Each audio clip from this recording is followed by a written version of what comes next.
8월 28일 데일리 가정예배, 그리고 혹 새벽을 깨워서 새벽에 하나님 앞에 나오신 우리 성도님들을 모두 환영합니다. 먼저 사도신경을 고백하심으로 하나님 앞에 나아가겠습니다.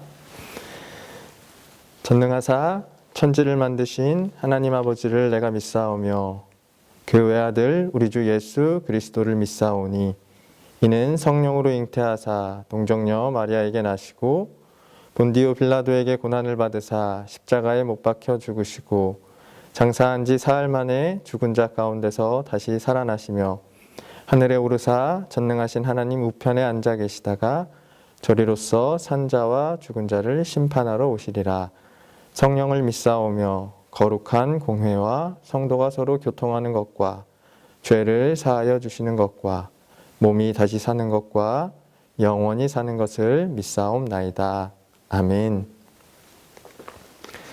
찬송가 263장입니다. 찬송가 263장 이 세상 험하고 함께 찬양하겠습니다.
오늘 우리에게 주시는 하나님의 말씀은 이사야 37장 17절에서 18절의 말씀입니다.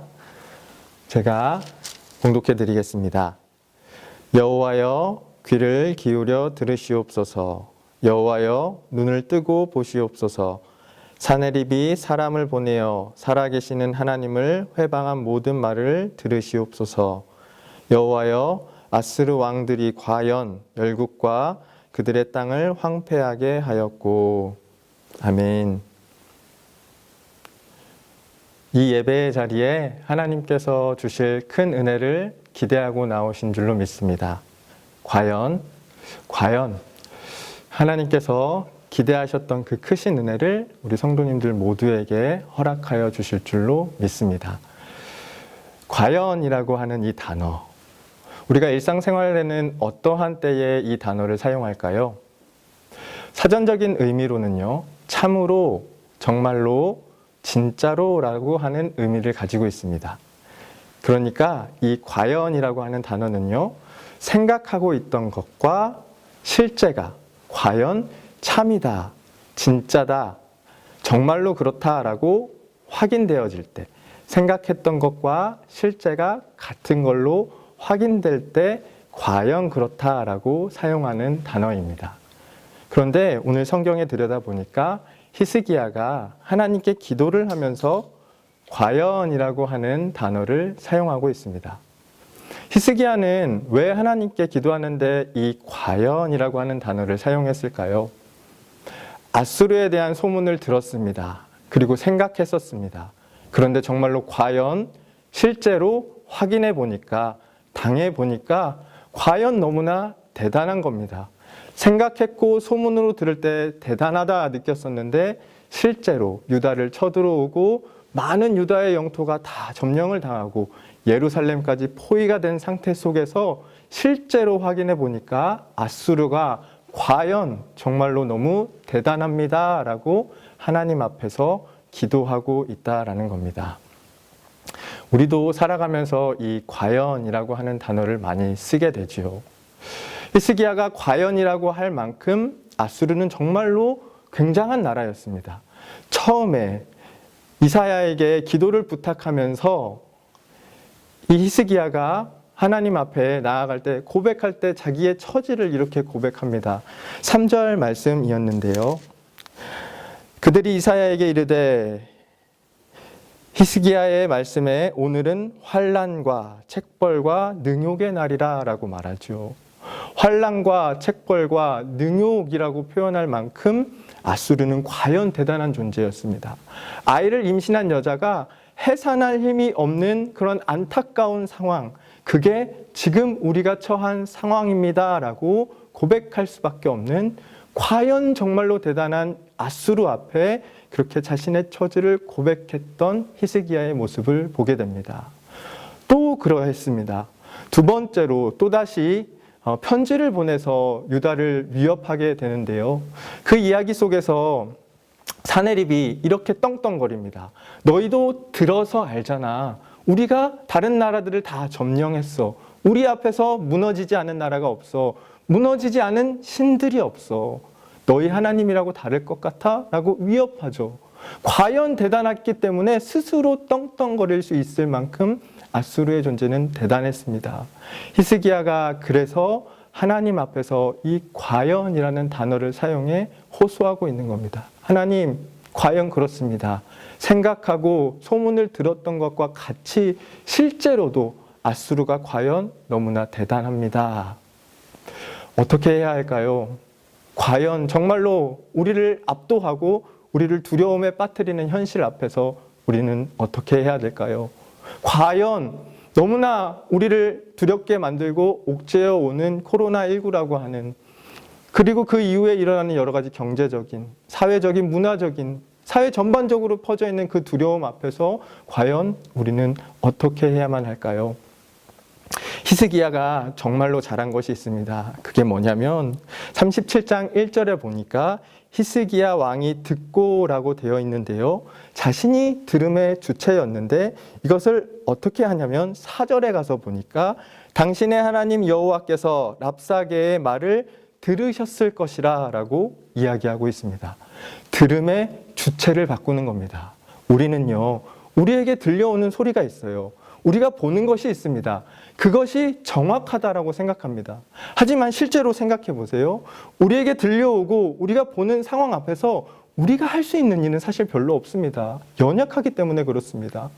그리고 정확하다라고 생각하지만 우리가 보고 들은 것을 해석해내는 능력에 있어서도 우리는 완전하지 않습니다. 그래서 히스기야가 어떻게 하는 거냐면 내가 들은 것을 가지고 판단하는 것이 아니라 하나님 들으셨지요? 그러면 말씀해 주세요. 하나님께서 들으시고 하나님께서 하시는 말씀을 제가 듣겠습니다 라고 고백하고 있는 겁니다. 하나님께서 그런 히스기야에게 응답을 주시는데 두려워하지 말라는 겁니다. 아수르 왕이 고국으로 돌아가게 할 것이고 거기서 죽게 만들겠다고 하나님이 응답을 주십니다. 또다시 편지를 보내서 위협할 때도 마찬가지였습니다. 사네립 왕은 이야기하죠. 너희도 들었지? 사람의 귀로 들었을 때 어땠어? 내가 떵떵거릴 만큼 우리 앞에서 아무도 남아있을 수 없었잖아. 근데 그 이야기를 히스기야가 또 어떻게 하죠? 오늘 읽었던 본문 말씀 17절 말씀에 이렇게 기록되어 있습니다. 여호와여 귀를 기울여 들으시옵소서. 여호와여 눈을 뜨고 보시옵소서. 하반절에도 하나님을 회방한 모든 말을 들으시옵소서라고 기록이 되어 있습니다. 들음의 주체를 바꾸는 겁니다. 이게 믿음의 고백입니다. 내가 듣고 내가 본 것을 가지고 판단하고 행동하지 않겠다라는 겁니다. 하나님께서도 우리의 상황과 형편을 똑같이 보고 계시고 듣고 계시기 때문에 하나님께서 보고 들으신 하나님이 내리신 판단과 하나님이 우리에게 보여주시는 그 길을 따라서 걸어가겠다라고 하는 것이 히스기야의 믿음의 자리였다라는 것입니다. 사랑하는 성도님들, 이게 믿음인 것 같습니다. 들음의 주체를 바꾸셔야 돼요. 우리가 듣고 우리가 보고 판단하는 자리는 믿음의 자리가 아닙니다. 우리가 아무리 훌륭해도 우리는 우리의 연약함을 다 극복할 수 없습니다. 완전하신 분은 하나님이시기 때문에 하나님이 또한 우리의 형편과 처지를 다 알고 보고 계시기 때문에 그것을 보고 들으신 하나님께서 하시는 말씀 그리고 우리에게 보여주시고 제시하시는 그 길을 따라간다라고 한다면 그 믿음의 길을 걸어간다라고 한다면 우리는 지금 우리가 당하고 있는 이 어려운 현실도 극복할 수 있을 줄로 믿습니다. 사랑하는 성도님들, 들음의 주체를 바꾸십시오.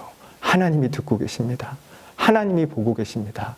우리의 눈을 그렇기 때문에 세상이 아니라 우리의 너무나 두렵고 어지러운 현실이 아니라 우리의 시선과 우리의 귀를 하나님께 맞추시고 하나님이 우리에게 주시는 알게 하시고 듣게 하시고 보여주시는 그 믿음의 길을 걸어가셔서 코로나19라고 하는 이 어려운 상황, 교회의 문이 다시 닫혀 있고 이제 어떻게 되어야 할지 잘 모르는, 앞으로 또 어떠한 변수와 어떠한 일들이 일어날지 모르는 그 상황 속에서도 우리는 흔들리지 아니하고 하나님께 딱 붙어서 하나님께 고정되어서 믿음의 선한 싸움을 끝까지 잘 싸워가서 교회가, 성도들이 세상의 소금과 빛이라고 하는 그 하나님께서 맡기신 사명을 잘 감당해내시기를 축복합니다.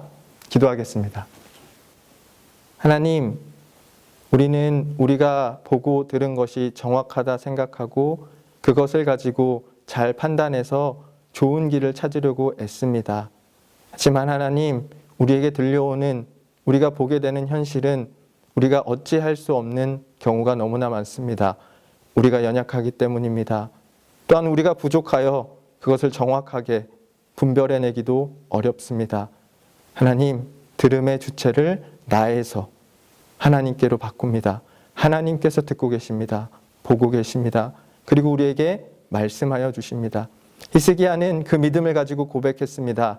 살아계신 하나님께서 세상에 하나님이 살아계심을 보여주실 것이다 라고 믿음의 고백까지 하나님 앞에 올려드렸습니다. 그 믿음의 자리가 우리의 자리가 되게 하여 주옵소서. 히스기야의 그 고백이 오늘 우리 성도님들의 고백이 되게 하여 주시고 히스기야가 하나님 앞에 누렸던 그 은혜를 우리 모두가 함께 누릴 수 있도록 인도해 주옵소서. 예수 그리스도의 이름으로 기도합니다. 아멘. 하늘에 계신 우리 아버지여, 이름이 거룩히 여김을 받으시오며 나라가 임하시오며 뜻이 하늘에서 이루어진 것 같이 땅에서도 이루어지이다. 오늘 우리에게 일용할 양식을 주시옵고 우리가 우리에게 죄 지은 자를 사하여 준 것 같이 우리 죄를 사하여 주시옵고 우리를 시험에 들게 하지 마시옵고 다만 악에서 구하시옵소서. 나라와 권세와 영광이 아버지께 영원히 있사옵나이다. 아멘. 오늘 함께 기도할 제목을 나누겠습니다. 상황이 히스기야가 맞닿았던 것처럼 우리에게 너무나 어렵습니다. 코로나19, 여러 가지 변수, 긴 장마 끝에 찾아온 또 여러 가지 우리의 어려움과 처지들, 형편들, 우리의 시선을 빼앗고 우리의 귀를 분주하게 만드는 세상의 여러 가지 소리들이 있지만 이 시간 기도하실 때는 하나님 말씀을 붙잡습니다. 하나님만 보게 하옵소서.